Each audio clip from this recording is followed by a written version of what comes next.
Thank the Speaker, and I yield myself the balance of our time. Gentleman and again, I want to thank Mr. Goodlatte and assure him that there's one more person over here that agrees with him that we should do everything we can to exploit all of our domestic energy sources, whatever they might be, and I would agree with him on that. I would add one other thing. In addition to that, we ought to promote conservation, because we can probably save more energy with that than anything else that we do. So I'm for all of that. But we have this issue, and we are addressing this, and I hope we can keep the focus on that. Again, I want to thank him for his help, all the members of my committee. Our interest on the Agriculture Committee has been to make sure that we maintain these markets for our agriculture producers. This is where the commodity futures business started, is in agriculture.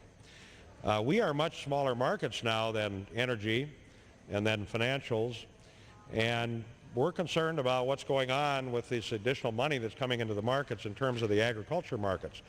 We are lacking convergence in some of our ag markets. We have a situation where the basis is $2 difference between the future price and what somebody can get at the elevator. So we have issues here that we are very concerned about, and we have taken the steps that we think we have the information to be able to address. We're closing the London loophole. We're taking the look-alike contracts that are just a substitute for something that's on the regulated market, and we're giving the CFTC some authority to put position limits on that part of the OTC market.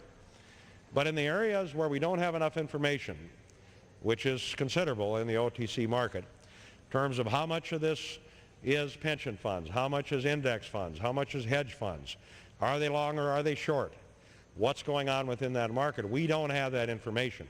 So in this bill, we are requiring the CFTC to come up with this information, bringing it back to us so that we can sort this out and figure out exactly what is going on with all this additional money that's coming into the marketplace.